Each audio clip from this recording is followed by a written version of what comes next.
From the tea rooms of the early 1900s to modern-day cafes, tea has been a powerful connector for women to take time, come together, and exchange ideas. Some historians suggest what transpired in many of the tea rooms of yesteryear laid the groundwork for the suffragette movement, allowing women to gather, exchange ideas, start businesses, and change their place in the world. So what better way to empower women today than by gathering inspiring entrepreneurs and leaders to share their stories over a simple pot of tea? Each week, our amazing women will be on hand to guide you on your journey. So if you're ready to be inspired, come inside and grab a cup. It's time for tea.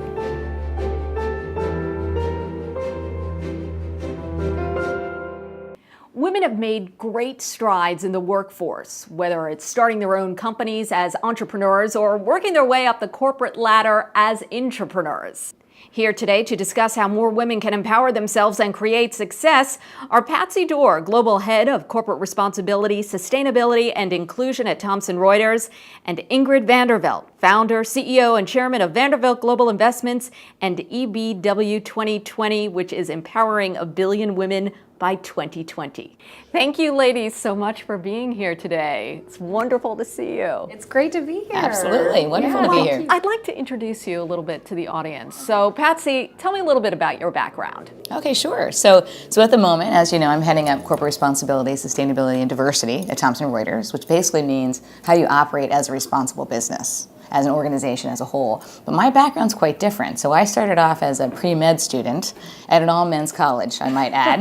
So I was the first class of women, and that was a very interesting experience on many levels. I usually get a little bit of laughter after that, but it's true. And then I ended up going into investment banking in sales and business development, which actually grew into a career focused on talent, identifying and developing talent across organizations. So I was working at 3 different banks over the course of about 20 years, even though I lie about my age now, between JP Morgan, Deutsche Bank, and Credit Suisse, between New York, London, and Hong Kong. And then moved back to the States 4 years ago to take on this role. And you do have that math and science background. I do, indeed, absolutely. Was always a math and science kid growing up. Those were always my strong suits. And then going into university, I ended up getting my BS in biology for that reason. So I only took math and science courses undergrad. So the head of global inclusion, diversity, I'm going to get it all wrong, sustainability. It's a mouthful. What is the bottom line? What are you tasked with doing? Okay, so if we get back to this concept of a responsible business, it's really about how does our firm interact with our employees, internally, obviously, externally, in terms of the talent that we wish to acquire. So we're trying to cast the widest net from a diversity and inclusion perspective. But at the same time, how do we interact with our environment? And that's the sustainability piece. And how do we interact with our community? So at the end of the day, it's about what does our brand mean internally and externally as it applies to those constituents. And if we think about the impact on the bottom line, the reason that we're doing this is because talent, investors, customers, and the like are all very focused on making decisions now about organizations that they work with, partner with, invest in, based on their focus on corporate responsibility.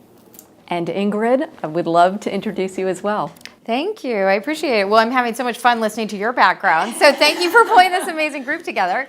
So my background is as a lifelong entrepreneur. I'm actually trained as an architect originally, talking about a little bit of a different background on the one hand. On the other hand, I often say building companies is very similar to being an architect. You're essentially sort of building environments that people want to be part of and you want them to grow and thrive.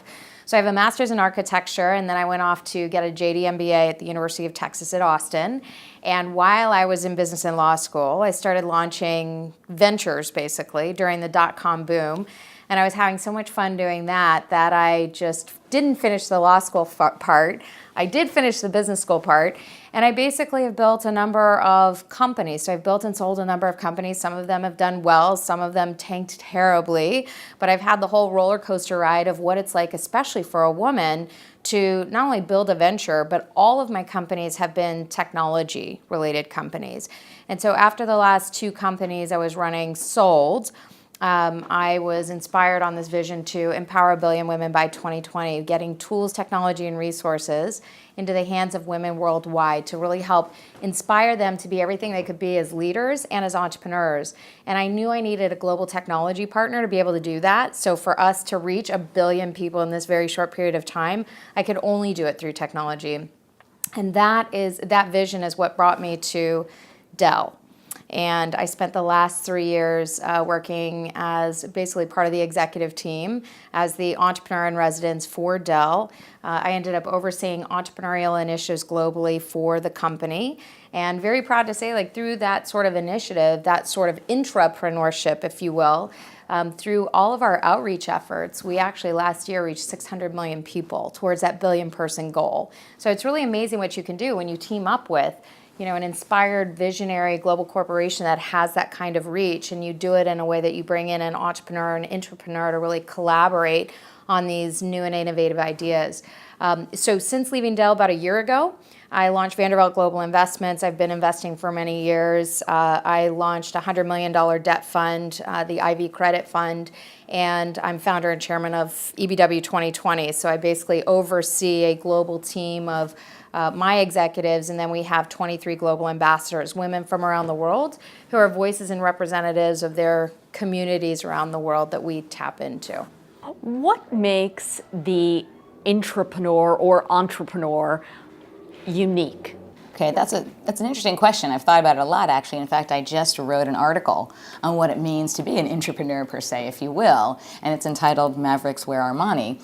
And I like that. You like that? I didn't come up with myself, but we went with it. And what we were trying to say in the article is very much it's about being an agent of change, right? Whether you're internal or you're external, you're somebody who's inclined to create and engage people around change.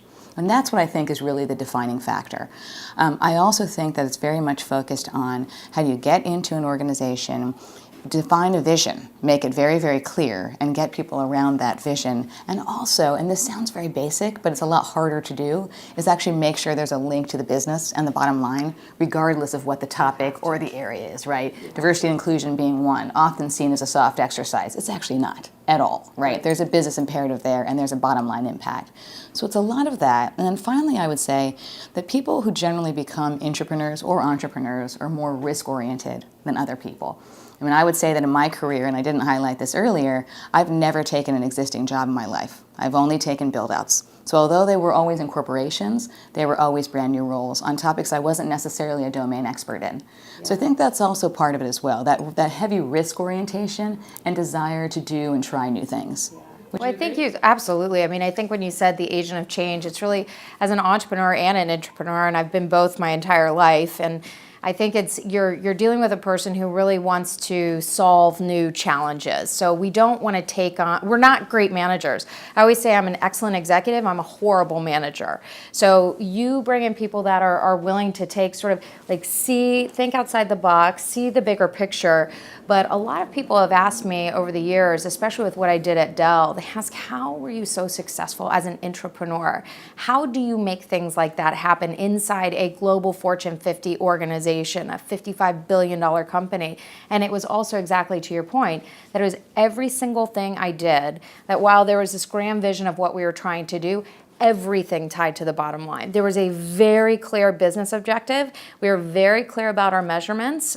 We tracked everything. And if something wasn't working for some reason, I mean, immediately I would hop on that. I would talk with the executives about it. We would talk about the solution, and we'd navigate. And so it was sort of having that transparent communication, but from a business point of view that built that trust inside this established organization that allowed us to go ahead and innovate, because they always knew we were never going to get too far ahead of our skis towards this bigger picture without re-navigating if things weren't necessarily going the right direction. So that's how we were doing it. Coming up next, how you too can forge your own path within a corporation. Stay tuned.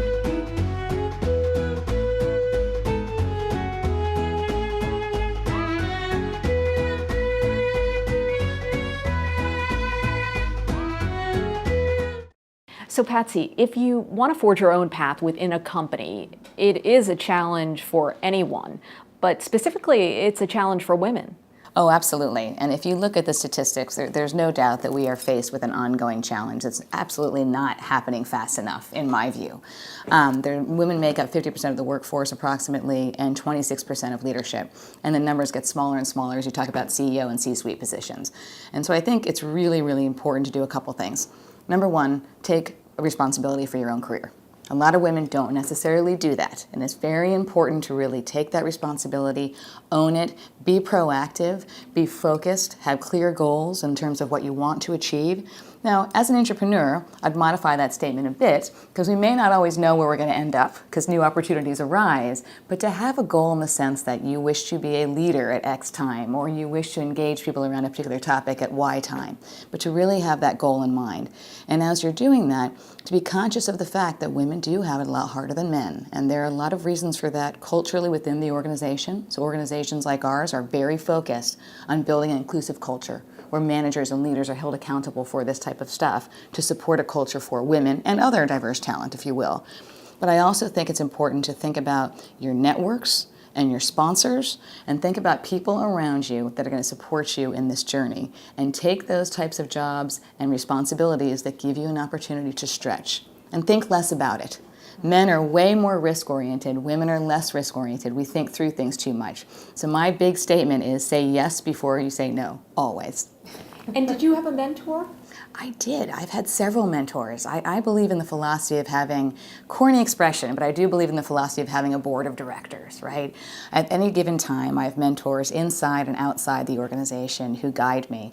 But I will say what I think is even more important than mentorship is sponsorship. And these are the people, so mentors give you advice and they provide input from an objective perspective, but sponsors are your advocates. These are people that are in and outside the organization talking about you when you're not in the room. And those are the people, in my view, that really make the greatest impact on your career. What have you found with mentorship, sponsorship? What have been your experiences, Ingrid? Well, I think it's so interesting just listening to this conversation too, because I'm like, we're the same people practically. It's, the exact same experiences. So we at EBW 2020, we focus on 3 areas. One is mentorship, the second is financial literacy, and then the third is mobile technology. But the reason that we focus on mentorship so critically is we actually see mentorship as the number one thing that keeps, it basically is a game changer for a woman to go from where she is today to where she wants to be. And when I think about mentorship, I always think about sponsorship as well. I sort of put them all in the same bucket, if you will. And in part, that's because my entire career is built on the shoulders of amazing mentors that I have had. So my first mentor, building my first technology company, I wanted to be the female version of Michael Dell. And I figured that I wasn't going to be able to have Michael Dell as my mentor. He was a little busy at the time. But who was his mentor? And fortunately, it was a gentleman by the name of Dr. George Kosmetsky. And it was because of Dr. K, is what I called him for short.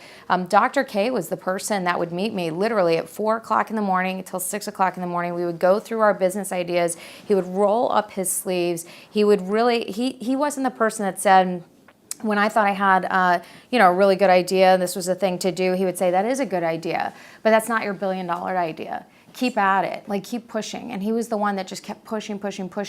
And he was the one that would say, you really need to come with me to this luncheon. You need to come with me to this whatever it was. And he introduced me to all of my first investors, all of my first advisors. And so he was really, truly a game changer for me. And when he passed away, his best friend, a guy by the name of Red McCombs, who is still with us, thank God for Red, who founded Clear Channel Communications. Red called me up and said, I know how close you and Dr. K were, and I've watched your work, and I really want to kind of take you under my wing. And he's been a mentor of mine for years.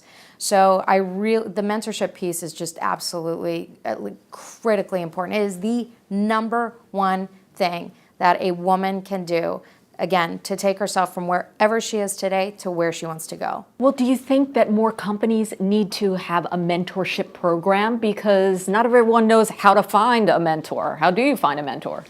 Well, in my experience, and I'll jump in, I'm sure we both have views on this topic, I think it is important for companies to focus on it because you're absolutely right. Some people are more inclined than others to reach out proactively. And so you want to create that formal process or program that people can actually rely on and also give them the tools and resources that they can rely on to engage in that type of conversation.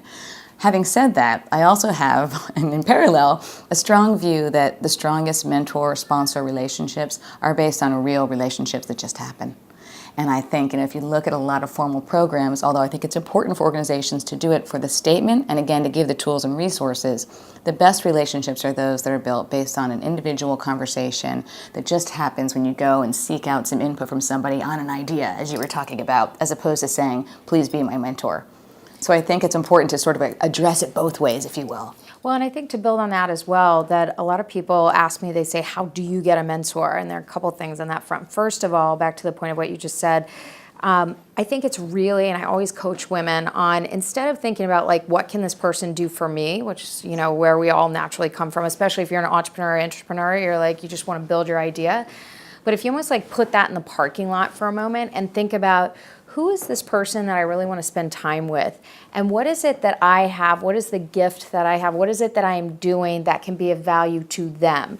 And turn it around and figure out, how can you be in service to that person? How can you help them move their ideas forward? And when you do that, that creates that sort of instant connection in almost a surprising way, because when you go after, especially people who are already self-made, they're not necessarily used to people coming up to them and saying, here's how I can help you. People always want stuff from them. So if you turn that around and say, here's how I can help you, that's how you naturally start building a relationship, and you're able to start spending that time. And I would add that it's important to think about, when you are looking for a mentor or sponsor, formally or informally, not just to focus on women, if you're a woman. In fact, sure. I almost say the opposite, because you're really trying to get into that layer of men and other people that you wouldn't normally have access to. So I would always encourage women to do that as well. Coming up next, tips for being your most successful self within an organization. Stay tuned.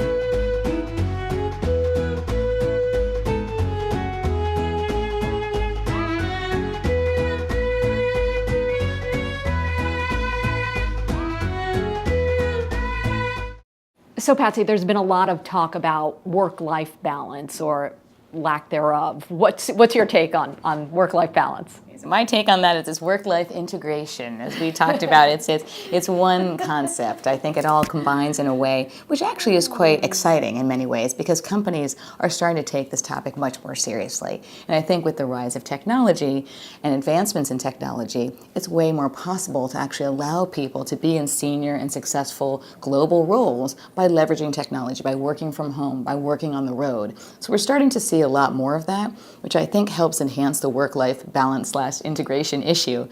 I think it's also important, I have a couple of thoughts that I always think about from my own perspective and I share with others in our firm, is number one, know your strengths. Okay, I always believe in knowing your strengths and playing them up. And as part of knowing your strengths, know what you need versus what you want. And I think that really helps when you think about your work-life balance, whether you have kids, I have 2 kids in my case, or you have no children, or whatever the case may be. We all have a life that we want to achieve outside of the office. So know those things that you need to do versus what you want to do, and build a system around that. Could you give us an example of that? Sure, absolutely. I mean, for me personally, I know that I want to be and continue to be a successful leader in the workplace. I want to grow my career until I'm 105, if I'm alive by then. But I also want to see my children, and if I don't run, I'll generally jump out the window. So I have to have a system that allows me to do all of those things, right? So I have to, whether it's having a babysitter, or whether it's working from home upon occasion, or whether it's minimizing the length of time that I'm on the road for, but actually trying to build into the system, knowing those things that I can't do without.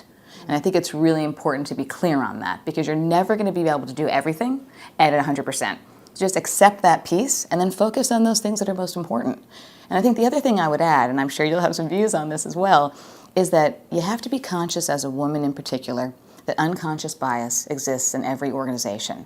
So bear in mind that most male leaders and other leaders have a view about women in leadership positions and about choices that we may make based on having children or being caregivers or taking other steps in life.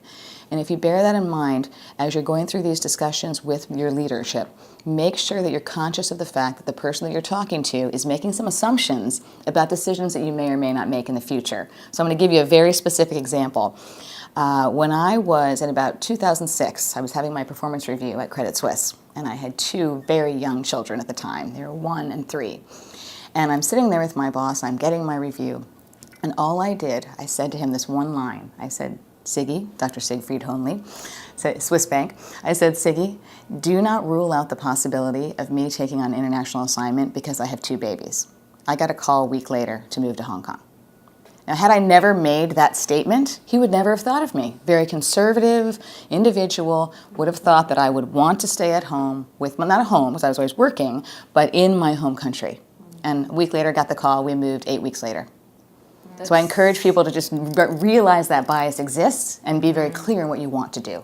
Yeah, be very vocal about it, for sure. And Ingrid, do you find any bias out there in your experience? Yeah, absolutely. I mean, you see it all the time, but I think one of the things that I really like to coach women on is really focus on the business, know the business. And what I mean by that is, like, and why we focus on financial literacy and why that's so important is that when you really can stay focused on the numbers of the business, like what is it, how do you stay very clear on what it is that you're trying to do, but how is that going to impact the business, the financials of the company in a positive way?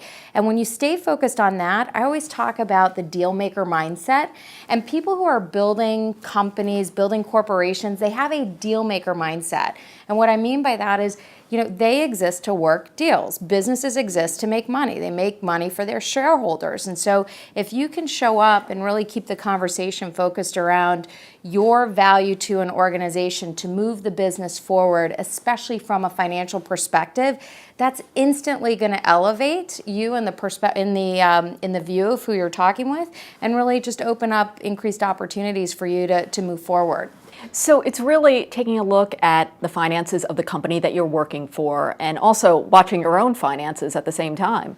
Well, I think when you know the business and you certainly are financially literate, I talk about financial literacy and technology. They really are the great equalizers and enablers to everyone to be successful in business. Because again, when you know the numbers, you can stay focused on issues that might be arising, opportunities that might arise at the company, and you can focus on, again, how does this add to the bottom line? That's what the deal makers, the people running the business, are focused on as well. And so all of a sudden, you've instantly elevated to have the same kind of conversation that's going on at the executive level. So that's a really easy way, especially for women, to really think about how do they navigate themselves forward. Think about where are the opportunities and how is it going to positively financially impact the organization. Oh, I would completely agree. And I think I would use a different word that describes the same concept. So we use commercial acumen. And it comprises both the financial component, but also, to your point, understanding the business. Well, what is the company that you do work in? A lot of women will get caught, and men as well in many cases, get caught in their one individual role. And it's really important to understand how your role fits into the wider context of the business and make it clear to others that you understand that. I would be curious what your experience has been over the years, just in terms of gender and the way that you operate within the corporation, within meetings. Do you get pushback if you're termed too aggressive, or what have you experienced?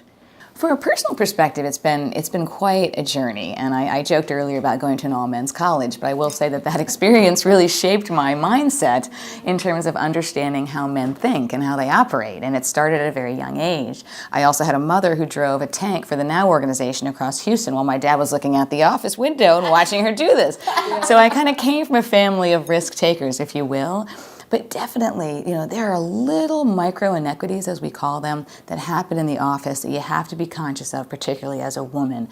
And there are little things that I do, and I teach other women or coach other women I'm doing as well, that I'll just state here today. Number one, when you're in a meeting, put yourself in a position of authority. Where you sit at the table actually makes a big difference in terms of how you present yourself. Lean forward. Don't sit back. Don't assume. These are basic things, but doing them is much harder. The other thing that someone taught me ages ago, and it's very specific, do not bring a notebook to a meeting with a more senior person. As soon as you bring a notebook, you make yourself subservient to the other individual.